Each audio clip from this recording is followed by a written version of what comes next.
بسم اللہ الرحمن الرحیم۔ الصلاۃ والسلام علیک یا رسول اللہ وعلی آلک وصحابک یا حبیب اللہ، اللہم صلی علی محمد وآل محمد۔ انسان کے بعض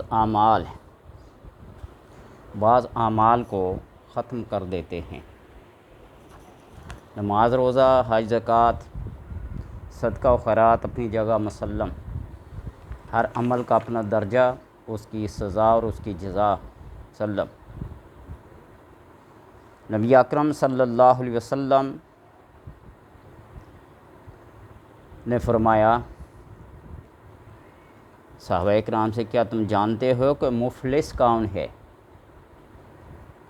تو ہم نے کہا، یعنی صحابہ نے عرض کیا کہ یا رسول اللہ صلی اللہ علیہ وسلم، مفلس وہ ہے جس کے پاس روپیہ پیسہ، مال و منال نہ ہو۔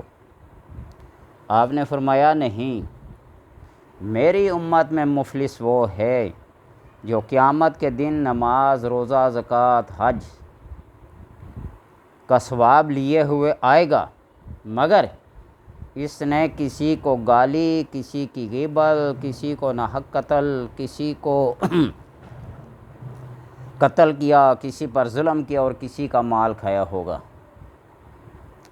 اس کی تمام نیکیاں ان لوگوں میں تقسیم کر دی جائیں گی۔ جب اس کی نیکیاں ختم ہو جائیں گی تو دوسروں کے گناہ اس پر ڈال دیے جائیں گے اور اسے جہنم میں ڈالا جائے گا۔ اس سے یہ پتہ چلا کہ بعض اعمال کو کھا جاتے ہیں، مطلب یہی کہ وہ ختم ہو جاتے ہیں۔ اس کی نیکیاں جب تقسیم کر دی جائیں، اس کو کسی دوسرے کے نام اعمال میں لکھ دیا جائے، اور یہ بالکل مفلس، ایسا کہ اس کے پاس کسی بھی چیز کا ایک ذرہ موجود نہ ہوگا۔ جب نیکیاں بھی ختم ہو جائیں گی، اس کی اپنی نیکیاں، تو دوسروں کے گناہ اس پر ڈال دیے جائیں گے، جہنم میں ڈال دیا جائے گا۔ آپ صلی اللہ علیہ وسلم کا قول برحق، اس میں ذرا بھی شک و شبہ نہیں۔ تو اس لیے انسان کو چاہیے کہ اس کی ایسی کیفیت نہ ہو۔ انسان ذرا تو بھی سوچ کہ اس دن تیری حالت کیا ہوگی۔ تیرے پاس ایسی کوئی نیکی نہیں ہوگی جسے تو نے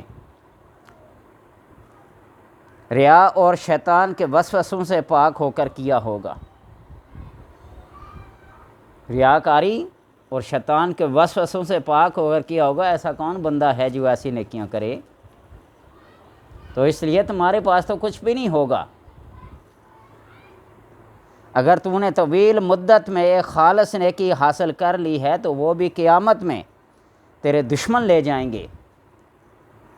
شاید تو نے اپنے نفس کا محاسبہ کرتے ہوئے دیکھا ہوگا کہ اگرچہ تیری ساری عبادات، ساری رات کی عبادت اور سارے دن کا روزہ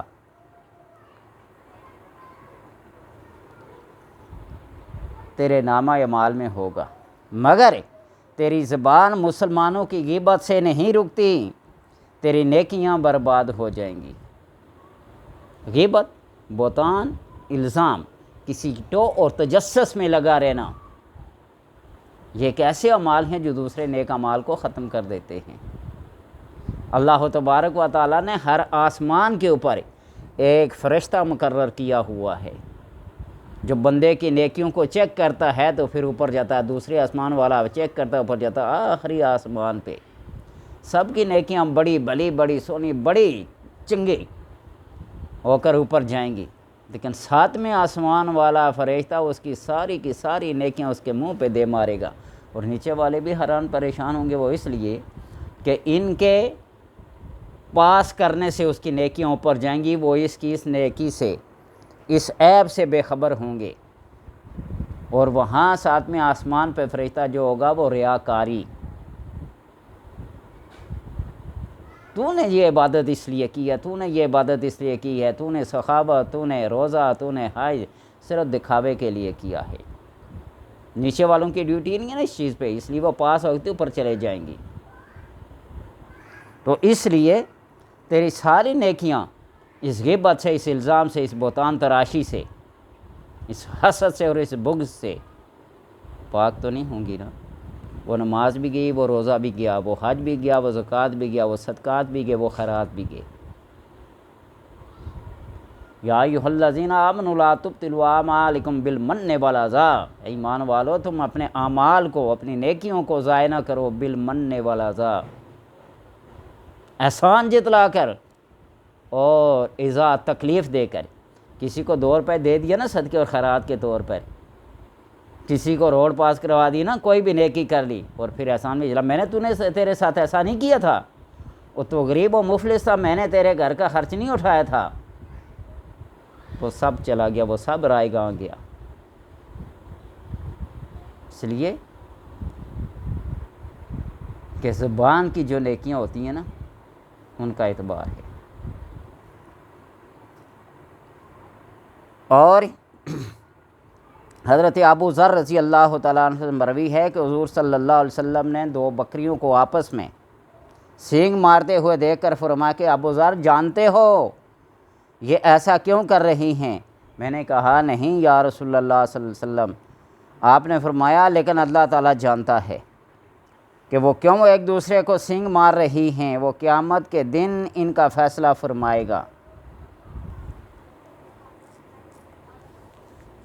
سینگ والی بکری نے بے سینگ کو مارا نا تو اس کے سینگ اتار کر اس کو لگا دیے جائیں گے، وہ پھر اس کے سینگ سے اس کو جو تکلیف پہنچی ہے وہ اس کے سینگ اسے اتار کر لگا دیا جائے گا اور وہ اسے تکلیف پہنچائے گی۔ اس لیے مفلس وہ ہے جس کے پاس کوئی نیکی نہ ہو، کوئی عمل نہ ہو، روپیہ پیسہ درم بے شمار ہوں لوگوں کے پاس، زمین و آسمان کے خزانے اس کے ہیرے جواہرات سے بھرے ہوئے ہوں، لیکن اس کے پاس کوئی نماز، کوئی روزہ، کوئی زکوٰۃ، کوئی حج، کوئی ایسا عمل نہ ہو، دوسرے کی بلائی خیر خواہی کا عمل اس کے پاس اگر نہیں ہے، وہ مفلس ہے، روپیہ پیسہ اس کے کام نہیں آئے گا۔ صدقے و خیرات بھی دیے ہوں گے، بے شک دیے ہوں گے، لیکن زبان سے تکلیف بھی تو دی ہوگی نا، تو لہٰذا اس کی وہ نیکی ادھر چلی جائے گی۔ اللہ تبارک و تعالیٰ سے دعا ہے کہ ہمیں بے ریا ہر ایسا عمل کرنے کی توفیق عطا فرمائے جو اس کی بارگاہ میں مقبول ہو۔